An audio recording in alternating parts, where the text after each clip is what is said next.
Hi everyone.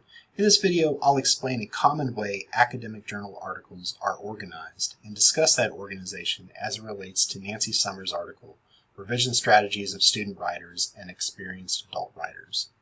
The organization strategy is called IMRAD: Introduction, Methods, Results, Analysis, and Discussion. IMRAD is typically found in articles in the social sciences, health sciences, and in some scientific disciplines. Let's take a look at each one of these components. First, introduction. The introduction of an IMRAD article, writers often connect their project to research that has come before theirs.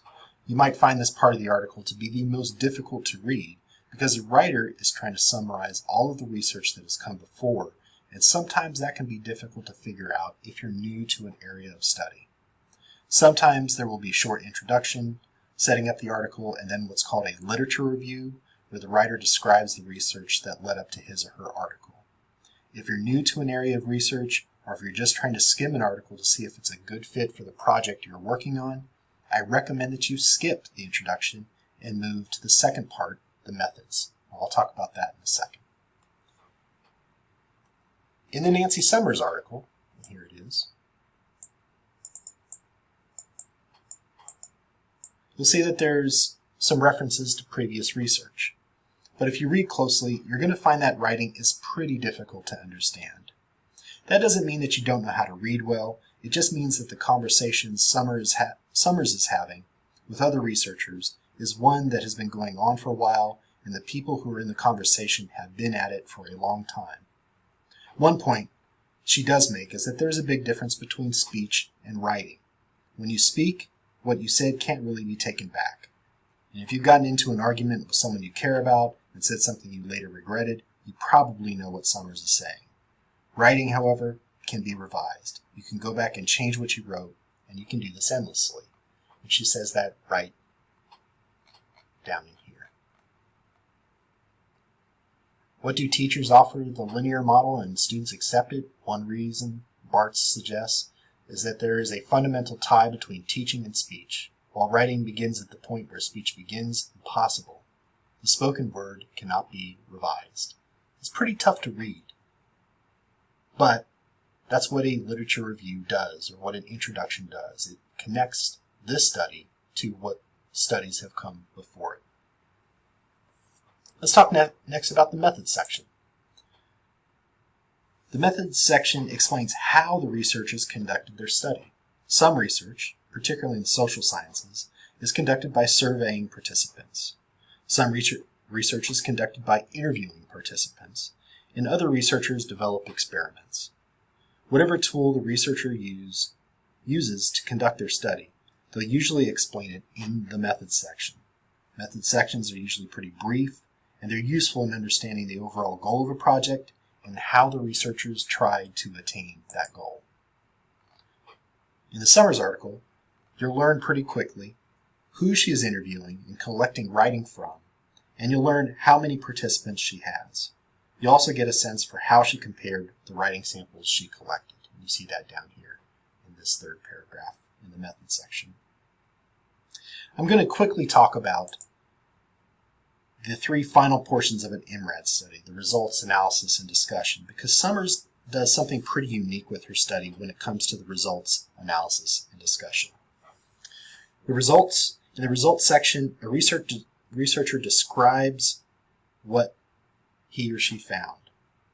They report the important survey data, and they provide facts about what happened after they conducted their survey, their interviews, or their experiments. The results section provides important details and is the heart of an IMRAD study. It's the facts. The analysis of a study is the researcher commenting on the data that he or she found. So there's facts, and now the researcher is commenting on those facts.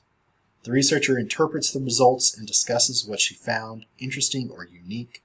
She might explain what is significant about the results, and the goal of the analysis section is to interpret or comment on the data.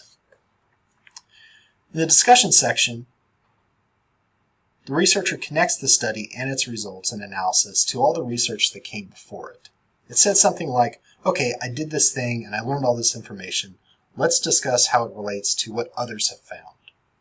A researcher might discuss what additional research should do in the future, and this section might also explain how the research fits with all other related studies.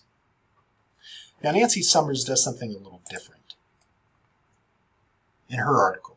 Her section's on revision strategies of student writers, and it starts here on page 380, and the revision strategies of experienced writers, which begins here on page 383, are both results and analysis of what she learned from interviewing and analyzing the writing of student writers and adult writers. She provides some results, and here's some examples. So text, these is from the interviews that she conducted. So we got quotes from participants for the experienced writers, and we have quotes from the student writers. And she also comments on what that data means, like on page 381 here.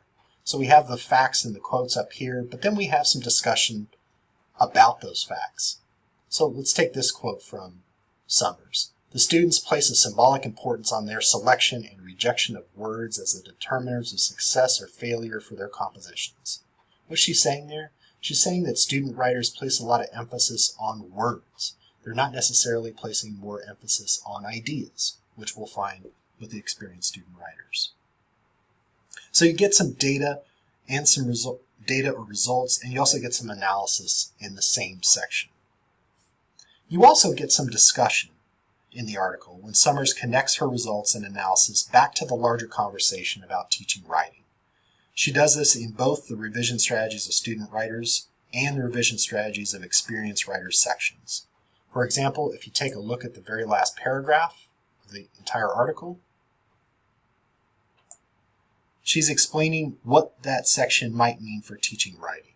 So thinking about this sentence here, students need to seek the dissonance of discovery, utilizing in their writing, as the experienced writers do, the very difference between writing and speech, the possibility of revision. She's saying, hey, other folks that teach writing, here's a recommendation when we're teaching students. We really need to focus more on revision and not just choosing the right words.